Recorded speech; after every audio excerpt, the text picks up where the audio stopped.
Olá! No vídeo de hoje eu não só vou mexer em um formigueiro, como eu vou mexer em vários ao mesmo tempo. Eu vou ranquear algumas artes marciais que eu selecionei de A a F. E a regra de medição vai ser a seguinte: quais dessas artes marciais se adaptam melhor ao esporte MMA? De forma objetiva, nós vamos verificar desde a parte da eficiência técnica, da metodologia de treino, até a facilidade de adaptação às variáveis do MMA, ou seja, as regras. Antes de começar, vale deixar claro dois pontos. Primeiro, o MMA é um esporte à parte, então é claro que nenhum estilo isolado sem adaptações vai performar bem. Segundo, a gente já sabe que o que conta é o atleta mais bem preparado e que tem a melhor estratégia, não necessariamente o estilo que ele treina, beleza? Eu sei que a maioria de vocês já sabe muito bem disso, mas é sempre bom a gente esclarecer para que a análise não fuja muito do tema. Dito isso, vamos começar. Começando pelo nosso querido Karatê. Nós temos aí diversos exemplos, de bons lutadores que levaram o Karatê com muito sucesso para o UFC, o Lyoto sendo o principal. Em termos práticos, o Karatê oferece uma boa variedade de chutes. Os socos são praticamente só socos retos e isolados, Existe pouca noção de luta agarrada, Mas o que faz o Karatê ser valioso, na minha visão, é o controle de distância que a arte oferece. Como a trocação no MMA não é tanto sobre agressividade, e sim mais sobre precisão, eu acredito que esse tipo de ferramenta seja indispensável. Então, a eficiência técnica é satisfatória, a metodologia de treino depende muito da escola, tem algumas que levam a arte para uma vertente muito fantasiosa, enquanto outras aí os caras estão realmente estampando na pancada, o que é ótimo, mas no geral eu diria que um C encaixaria bem. Aproveitando o gancho do Karatê, vamos já puxar o Taekwondo para o ranking. E aqui tem alguns pontos importantes. O Taekwondo talvez seja a melhor arte ali que te entrega uma variedade grande de chute. E ele também tem muitos conceitos bons ali de controle de distância, parecido com o Karatê. Porém, pelo que eu vejo hoje, existe um problema enorme na metodologia de treino. Principalmente aí por conta das competições olímpicas, que acabam transformando o taekwondo quase num pega-pega com o pé. Eu consigo notar que praticamente não tem aquela força, sabe? Aquele encaixe, aquela intenção de machucar, como a gente vê aí num chute de Muay Thai, por exemplo. Outro ponto é que a falta de treino com as mãos atrapalha bastante, os socos e bloqueios são bem rasos. Então, para nós aí o taekwondo vai pro D. Boxe. É uma arte simples, no melhor dos sentidos. A movimentação do boxe mais fluida, e viva, misturada aí com conhecimento dos ângulos, conta muitos pontos positivos, mas por MMA tem algumas ressalvas, sem jogo de luta agarrada de nenhum tipo e a ausência do luvão muda demais a defesa, tá? É muito comum no boxe a gente ver o pessoal usando a guarda alta, para absorver pancada, e isso de luvinha é bem complicado pelas aberturas que ficam, Fora que a guarda alta deixa as pernas bem expostas para queda. O Islam mostrou isso pra gente aí na luta contra o Jack há pouco tempo atrás. As esquivas e pêndulos são adaptáveis, mas sempre vai existir o risco de você engolir, um chute ou uma joelhada de encontro se você pendular na hora errada. Então, pro boxe, eu acho que uma nota C é justa. Nosso querido jiu-jitsu esportivo, BJJ, ou como queiram chamar, oferece aí uma ótima desenvoltura no chão, que é uma das peças fundamentais no MMA. Nenhuma outra arte oferece isso na mesma qualidade hoje, mas ainda assim, falta noção de trocação, falta noção de como lidar com ground and pound. Não existe tanta ênfase na parte de queda e a mentalidade hoje de ficar puxando para a guarda no MMA é bem complicado, te coloca em posições aí de vulnerabilidade à toa. Eu acho que B é uma nota cabível. Aliás, eu tenho um vídeo aqui sobre algumas coisas que eu adaptaria no jiu-jitsu para encaixar ele melhor no MMA, se você quiser dar uma olhadinha depois. Capoeira, quando é treinada aí com fins combativos, dá uma força muito grande de chute, mas pro contexto de MMA, eu acho que a capoeira serve muito mais como uma espécie de golpe surpresa, que você solta ali no meio da luta sem querer ou para pegar o oponente desprevenido, sabe? Uma nota D pra capoeira. Gracie Jiu-Jitsu. A arte bate em problemas que a gente já trouxe, do jiu-jitsu esportivo. Até porque existem muitas academias aí que, mesmo levando o nome dos Gracies, acaba tendo um treinamento mais voltado para essa vertente esportiva, dando pouca ênfase em quedas e etc. Em contrapartida, tem algumas academias que têm uma visão mais voltada para a defesa pessoal. Entre eles provavelmente devem aprender como neutralizar golpes traumáticos, eles começam aí a luta em pé. mas eu não sei até onde esse estudo é aprofundado. Ele ficaria um pouco acima do jiu-jitsu esportivo, sem dúvida, mas ainda assim, cara, pro MMA como é hoje, tem um bom trabalho de adaptação aí para ser feito em cima. Eu vou colocar o nosso Gracie Jiu-Jitsu junto com o jiu-jitsu esportivo. Muay Thai, no que diz respeito à potência de golpes, eu acho que ele faz assim melhor do que qualquer outra arte de trocação, na minha opinião. Além disso, a variedade de golpes existe, né? A questão do joelho, do cotovelo, assim como no MMA. O Muay Thai também tem clinch, o que já prepara aí o psicológico do praticante para essa área. Não vai ser uma coisa tão estranha para ele, mas tem alguns pontos que eu acho que precisam ser melhor trabalhados para o contexto de MMA. O Muay Thai é uma luta posturada, né? É muito comum você ver os lutadores plantados um de frente para o outro para trocar. Isso dificulta um pouco a mobilidade. No MMA a trocação é mais dinâmica. Não tem aquela regra de que você precisa o tempo todo andar para frente, mostrar dominância, né? Que abre aí um leque maior de estratégias. Fora que os chutes e as joelhadas, da forma como eles fazem, né? Girando o quadril para gerar o máximo de potência, podem deixar aí abertura para tomar queda. E mesmo que exista clinch, né? Não é da mesma qualidade de um clinch de wrestling, judô ou jiu-jitsu. Então o Muay Thai, eu colocaria ele no B. Aikido é uma arte meio complicada, mas pelo que eu vejo de Aikido e tendo tido experiência em uma arte bem parecida, o Aikido ele é muito mais uma ferramenta de relaxamento do que uma prática combativa. Tem muitas mecânicas interessantes de torção, conceitos de equilíbrio, que talvez até funcionem em uma pessoa destreinada e que não tem muito atletismo, mas para um contexto de MMA, não performaria bem. Precisaria de muitas adaptações, quase uma reinterpretação da arte. Vou colocar ela em F. Luta livre. Luta livre é um estilo que eu não tenho tanta familiaridade, mas eu notei que eles priorizam bastante ataques de perna, né, e de pé. Tem também uma certa influência do wrestling na arte, o que é muito bom, para não ficar só naquele jogo de guarda. E o fato de ser só sem kimono ajuda muito na adaptação. Porém, sempre tem um porém, né? É óbvio que não tem trocação, mas eu acho que o principal problema da arte não é nem isso, né? É a qualidade das academias hoje. Eu não sei como é aí a postura de treinamento delas, se a maioria segue uma metodologia parecida com o jiu-jitsu, né? Eu também não sei se eles têm a mesma noção de transição entre posições que o jiu tem. C para luta livre por enquanto.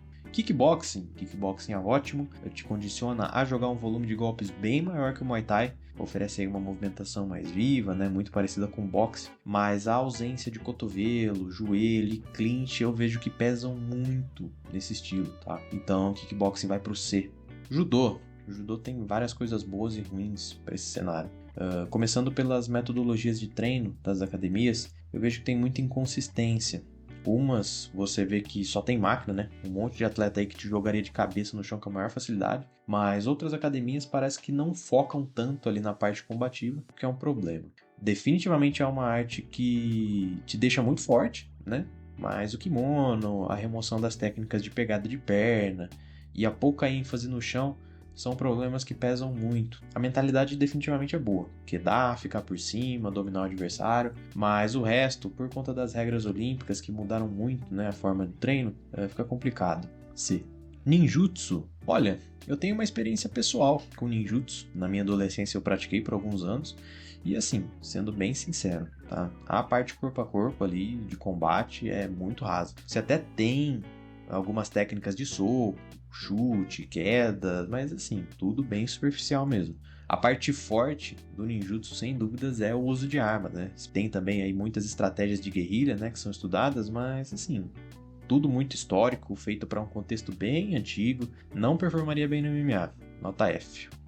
Eu acho o Sandan um dos estilos que melhor se adaptam para o MMA, viu? Você tem ali uma trocação consistente com o cenário, a movimentação é dinâmica, tem uma variedade boa de chute, né? Elas são rápidos, não dispõem muito, tem golpe de mão e já vem com aquela adaptação pronta da transição da trocação para a queda. Fora que as quedas são muito fortes, né? Pensando sempre ali em cair por cima e geralmente são aquelas quedas que os caras tentam te suspender no ar primeiro, né? Não são aquelas quedas que vão te arrastando para o chão e que não causam ali tanto dano por ter pouco impacto. A existência das luvas grandes, nesse caso, eu não acho que seja um problema tão grande, porque dá para ver que esses lutadores não ficam tão presos na guarda alta, né? Pelo risco ali de tomar uma queda e por ser muito mais comum golpes isolados do que sequências, né, desse estilo. Para essa arte só falta chão, então eu colocaria em A. Sumô é uma arte que eu vejo que tem potencial grande, viu? Quando você olha ali as competições, né, você só vê um monte de cara se empurrando para fora do circo, mas tem muita técnica por trás daquilo, por incrível que pareça. Fora que ficar treinando, né, tirar uma pessoa gigante do chão e empurrar ela para fora de um círculo te deixa forte num nível absurdo. O sumo tem muitas técnicas de quedas parecidas com o judô, obviamente falta chão e falta trocação, mas seria interessante ver aí como que um praticante de sumo ia performar se ele tentasse migrar para MMA. Mesmo assim, eu acho que é justo colocar ele em E. American Wrestling. Eu acho que o American Wrestling é um dos estilos que mais performa bem. Falta chão e trocação, mas mesmo assim, esses caras são tão atléticos, tão bons assim, te derrubar no chão e te controlar sem se cansar, que em algum momento eles vão colocar a mão em você, vão grudar em você, e tudo pra eles é sobre pressão, né? Controle, ficar por cima no domínio. A pressão que eles aprendem a colocar no chão, se for ajustada para o contexto do MMA, já deixa quase impossível você conseguir ali encaixar alguma finalização nesses caras por imposição física. Tem que ser bem de surpresa ali para dar certo. Vou colocar ele em A. Hapkido, até onde eu vejo, ele esbarra nos mesmos problemas relacionados a academias e métodos de treino, onde umas academias você tem ali uma galera que não sabe nem o que é um soco, e outras ali os caras realmente são condicionados. A variedade técnica do Hapkido é boa, tem desde a parte de torção, tem algumas quedas. A parte mais forte são os chutes, né, que são bem parecidos ali com o Taekwondo. O problema é que mesmo que ele tenha todas essas ferramentas, eu não tenho como garantir que eles são refinados em tudo isso. Eu acho que uma nota cabível para o Hapkido seria um D. Jeet Kune Do. Eu acho que o Jeet Kune Do vai pela mesma linha do Hapkido, né? Algumas academias a galera fica mais em forma e outras aí a turma até busca fazer algum tipo de contato. Mas eu acredito que não seja em um volume satisfatório para desenvolver uma habilidade significativa, tá? E ele, das artes marciais mais tradicionais, me parece o que chega mais próximo, né, de um tipo de MMA. Então vai de D. Kudo. Esse estilo é muito próximo do MMA. Para quem não conhece, o Kudo é conhecido como MMA japonês, né? Ele engloba várias técnicas de luta, do jiu-jitsu, muay thai, boxe, judô, karatê, enfim. Hoje o Kudo ele segue uma linha muito parecida com o Combat Sambo. Eles lutam de kimono. Em comparação com o Combat Sambo, os praticantes de Kudo aparentam ter uma trocação melhor desenvolvida e um jogo de chão mais fluido. A parte de queda existe, mas eu acho que pela arte ter mais influência do judô do que do wrestling, eles não são tão dominantes nessa área. No Combat Sambo os caras não têm lá uma trocação muito desenvolvida, mas a parte de queda é muito forte, né? Enfim, falando do Kudo, se você remover o kimono, remover aquele capacete de acrílico, né, que eles usam aí, e der uma ênfase maior naquele chain wrestling nos treinos, né, que é aquele flow de transições no jogo de queda, o Kudo pode fazer um estrago bem grande no MMA, viu? Vai pro ranking A. Combat Sambo, e como eu já falei, ele é praticamente um MMA, mas a única razão pela qual eu vou colocar ele em S e não em A junto com o Kudo é aquela questão da fluidez na transição entre as quedas, né? Que eles dão bastante ênfase aí por influência do wrestling. Mesmo que eles tenham uma trocação menos refinada, a trocação deles ainda é funcional. Ranking S para o Combat Sambo. Pankration. Pankration é um estilo interessante. Ele foi um esporte de combate da Grécia Antiga, né? Misturava ali um boxe com um tipo de wrestling bem rudimentar e era tanto usado para entretenimento quanto para treinamento militar, né? Segundo algumas lendas. É como se o MMA fosse o sucessor dessa arte, né? Mas enfim, hoje em dia o que a gente tem do Pankration é o seguinte: uma modalidade pouco praticada e pouco conhecida, e geralmente quando isso acontece ela fica pouco desenvolvida tecnicamente. Algumas regiões que levam a modalidade mais a sério até fazem torneios. Apesar da mentalidade dela ser boa, não tem como garantir que seja muito prático. Vou colocar o Pankration no rank D. Catch Wrestling. O último estilo a ser avaliado hoje é o nosso Catch Wrestling, de forma bem grosseira. Seria aí uma mistura de wrestling com jiu-jitsu, só que com finalizações bem mais violentas. Ele esbarra no mesmo problema de não ter tanta notoriedade, mas no geral seria um estilo que não te daria tanta dor de cabeça na adaptação para MMA. Acho que é mais justo colocar ele em B. Chegamos ao fim desse ranking. Vale dizer novamente que o MMA tem as suas próprias regras, então o que mais performa no octógono é você treinar nas regras de MMA, não substituir por nenhum outro estilo. O que os estilos isolados fazem é te dar mais experiência em outros contextos que você possa absorver, mas nunca vai ser melhor do que você treinar especificamente para atingir aquele objetivo ali da forma como ele foi feito. Outra coisa, Essa foi uma análise específica para o MMA, não quer dizer que esse ranking seja coerente com defesa pessoal. O ambiente urbano é bem mais imprevisível do que qualquer tipo de competição, mas se for do interesse de vocês, a gente pode até fazer um outro ranking aí voltado para a defesa. Tenho certeza que essa lista aí vai ficar bem diferente. Muito obrigado por assistir até aqui, até mais.